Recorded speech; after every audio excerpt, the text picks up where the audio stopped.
In today's crypto news, we've got useless up 154% from when we first started talking about it, like 11 days ago. We've got the lowest amount of Bitcoin on centralized exchanges in 7 years. But the thing we'll start off with is M2 money supply in the US is at all-time high levels, and that is basically turning on the money printer. Let's get amongst it.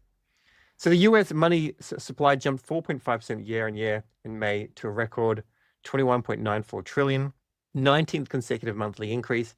All this means, this is literally why, Bitcoin was created. It was a hedge against inflation when, in 2007, 2008, when they just started printing insane amounts of money. But money printing's been going on for over 100 years anyway. Now, Bitcoin itself, you can see how the M2, the global M2, we can just see where we should be jumping up at this point. We haven't, but we should be. Then we get a little bit of a movement down on price, and then we come on up again. So that's where we currently are with this M2 system, but it goes much, much higher, which pushes up Bitcoin. Bitcoin itself, it didn't actually go and tap the 0.382 before it came up. It just it bounced up again. It's still in this range of, you can set your orders wherever you want to set your orders in case it comes down, but we're in this period where we're like unsure what exactly we're doing. We're at 63 in terms of our greed. And what we're all really waiting on is for markets to start printing money, or for the Fed to start injecting money into the markets. That's what we're really after. Fed Chair Powell says July might be too soon to consider cutting rates, which is likely. It's more likely to be September, but there's a massive push for that now. In general, we know the S&P 500 and NASDAQ are all-time highs. S&P 500 gained more than 10% in Q2. And whenever you've got something like this, you can have a look at this here. The next quarter is higher 85% of the time. So the rest of 2025 is going to be exciting. And I think this is just important to say, even though we're almost talking about we're almost hopium standards, but there are a lot of people starting to give up. The amount of attention on crypto, it's about to explode. And there's a lot of people going to be sidelined unless they understand that the data indicates we go higher. This is the big, massive news. Like, the whales always know stuff before we know stuff, and they kind of dictate things. Bitcoin percent supply on exchanges has dropped to near 7-year lows to 14.5% for the first time since August 2018. This means people are buying it, whales are buying it, other people might be buying it, and they're moving it out of exchanges into self-custody, cold storage, as an example. Let's have a little talk about useless. This is the reason why I'm talking about this more now, is because I think Meteor and dealer mimming is fantastic. But there's so many things that have just been launched, not connected to Meteor, but just people just launching, bundling, rugging. They push up the price, they exit. And I've been entering some on another wallet and just spending money so I can teach you what's going on, just so I can actually see exactly what's going on. And I'm trying to reach out and get more people that are familiar with this so we can do more podcasts. We have a podcast with BBJ on the association out today. Watch that to see his insights into this. The reason why I'm talking about useless is it's kind of had its organic period, and it's rising. It doesn't mean that you go on top blaster. You can do whatever strategy you want to.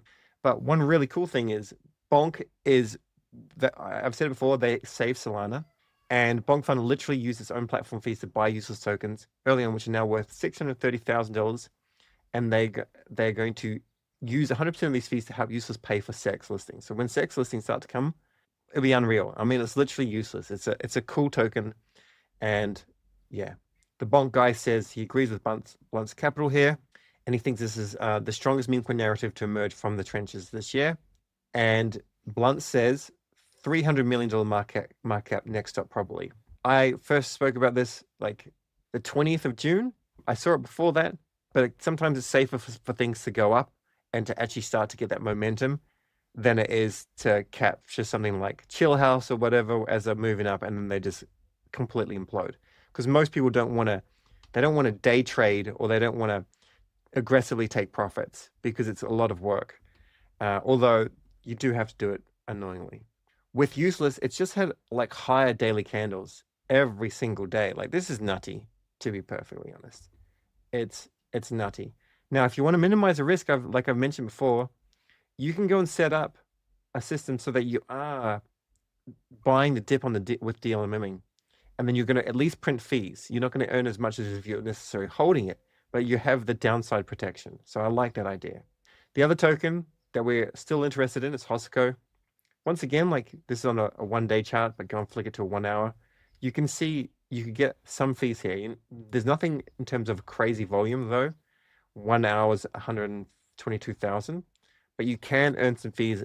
And at the very least, you're just going to get Meteor arbitrage fees from bots arbitraging pools between Radium and Meteor. But it means you can accumulate some fees and maybe just keep the fees, keep the Hosco as your kind of fees as your bag.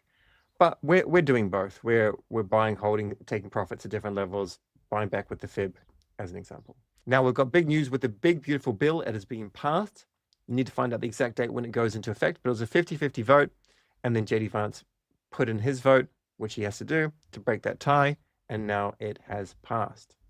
Solana Mobile Hackathon is live, $100,000 in prizes, sponsored by Radiance DAO from July 1st to August 4th, and which is cool because then the seekers start shipping, and maybe you can actually build something that's cool.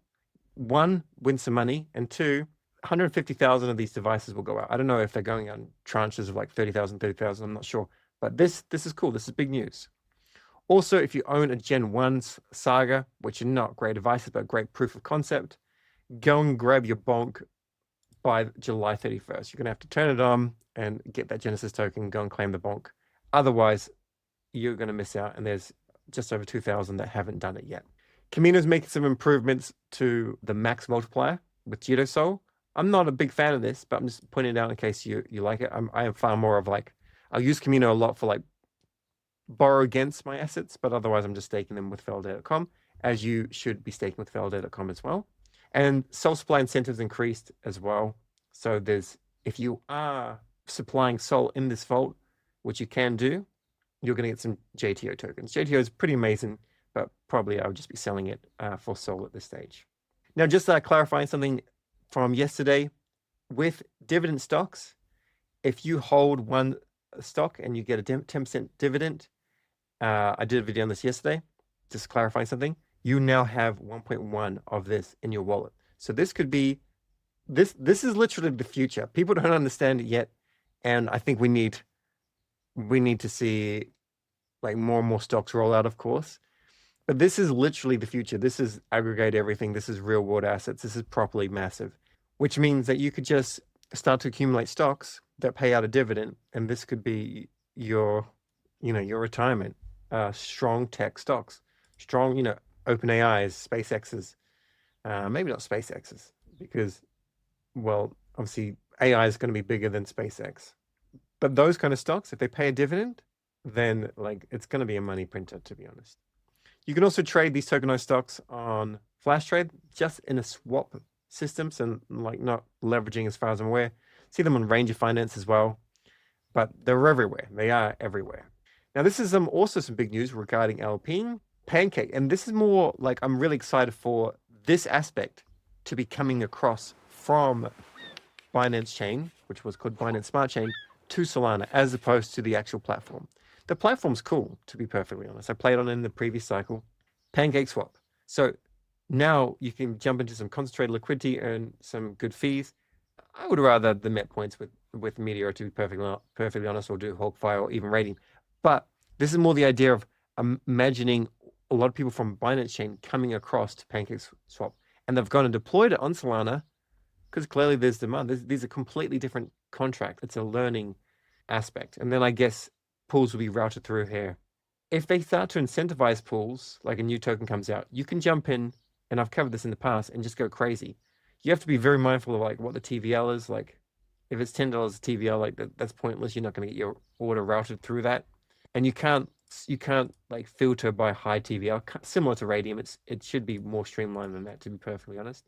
Like that's going to be skip it. So you kind of have to go by volume and work out if there's anything that you like. I don't know what skate is, so maybe it's good, maybe it's not.